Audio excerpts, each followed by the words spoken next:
Olá, esse vídeo é já preparatório para a 19ª Ciranda de Psicanálise, Artes e Literatura, que começa hoje à noite.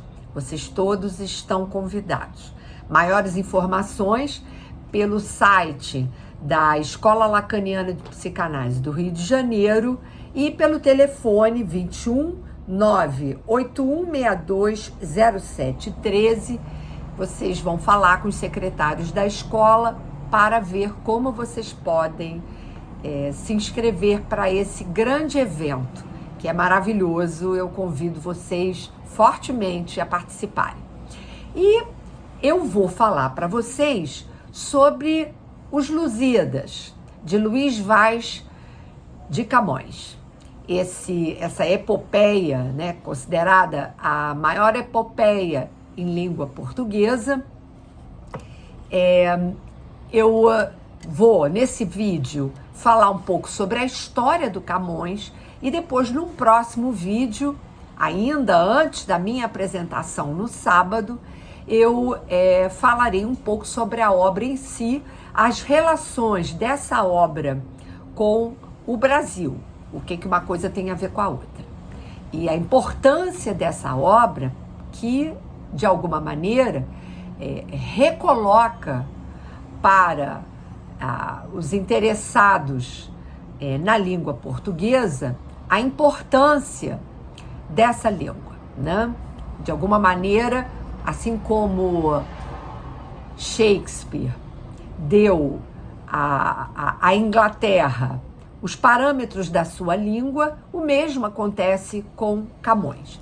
Então, Luís Vaz de Camões nasceu, há uma grande dúvida em relação ao local de nascimento, se foi Lisboa, Coimbra, Santarém ou mesmo o Alenquer, em 1524.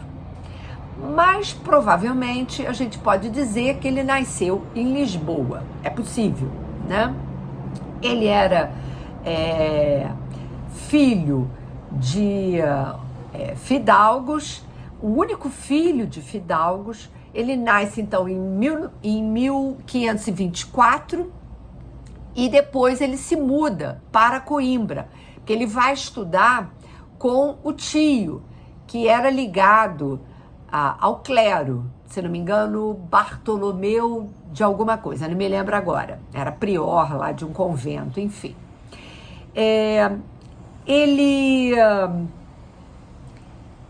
era um sujeito arruivado, né? Tinha um porte atlético, era também uma pessoa muito temperamental e ele foi descrito como um jovem muito corajoso, com muita disposição,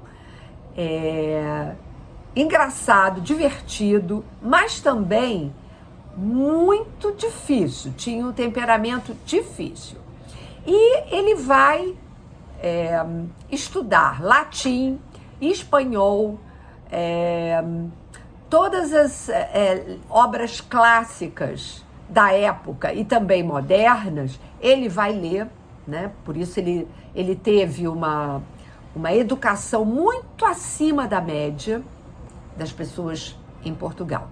Aos 20 anos, ele se muda para Lisboa, onde, por ele ser filho de família fidalga, ele vai frequentar a corte de D. João III, onde ele inicia uma vida boêmia, cheia de amores. E entre os amores, ele vai cortejar a dama de companhia da rainha, e isso vai lhe criar um enorme problema. E aí, portanto, ele também entra em grandes brigas, arruaças, em tavernas, nas ruas. Depois ele resolve passar uma temporada no Ribatejo, até ele se alistar e partir para além-mar. A primeira praça que ele vai se apresentar como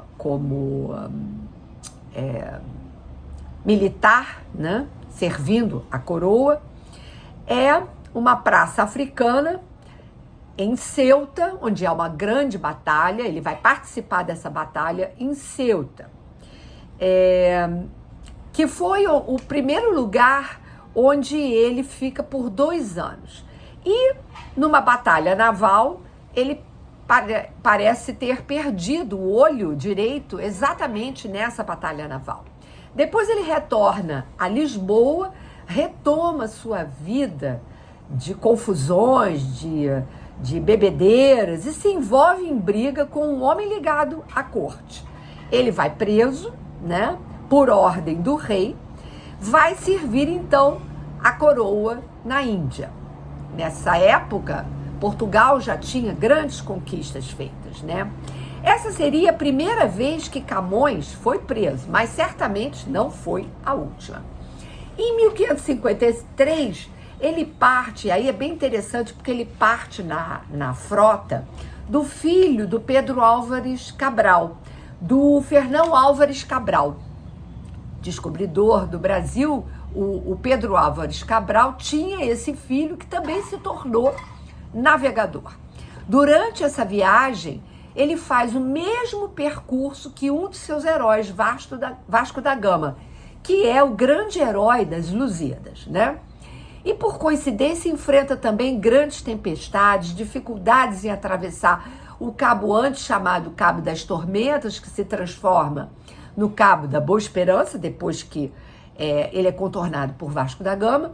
E aí ele chega em Goa em 1554, onde ele vai passar quase 1 ano navegando e tal, e depois parte em expedição de combate contra o rei da Pimenta, que era o chamado rei Xambé.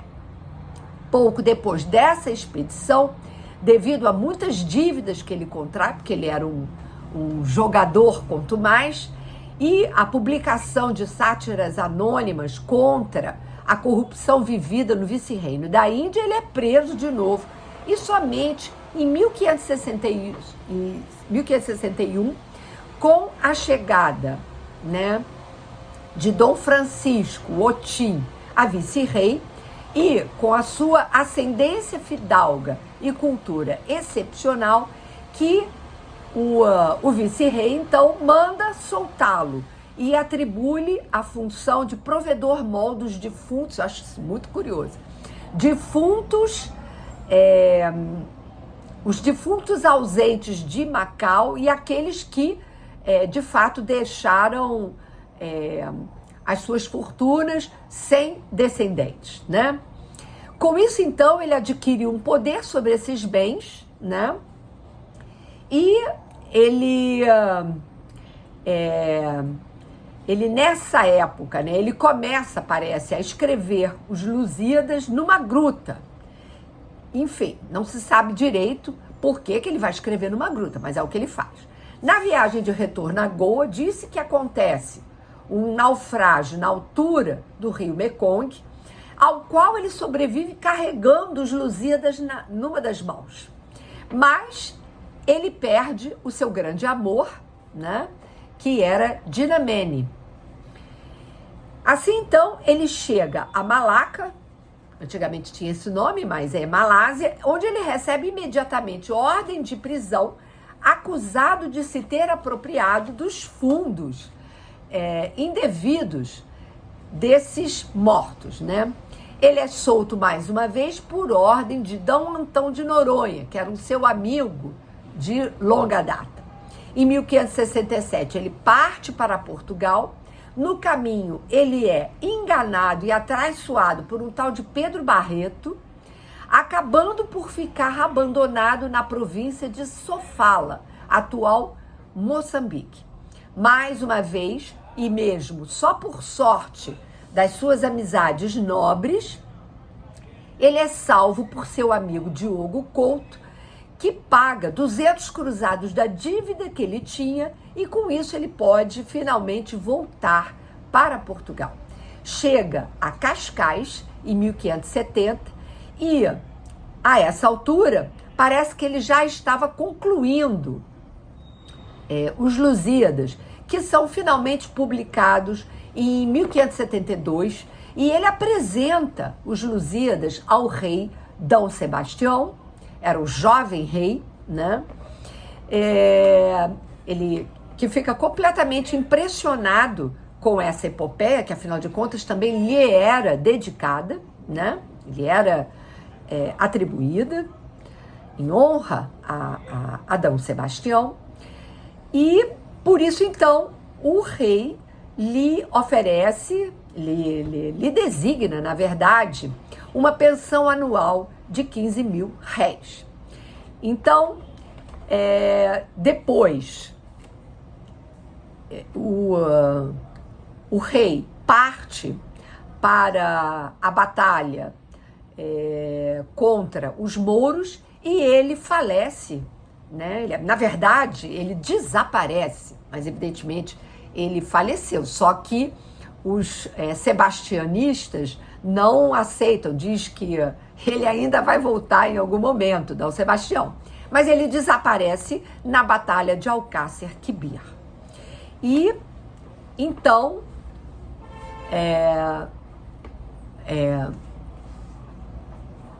Camões muito triste, fica muito entristecido, ele morre na pobreza de peste no dia 24 de junho de 1580, e ele vai dizer então, já que Portugal é anexado à coroa espanhola, ele vai dizer: não contente em morrer em Portugal, morro com Portugal, porque a partir de então dá-se a decadência do grande império português que tinha conquistado os grandes mares, né?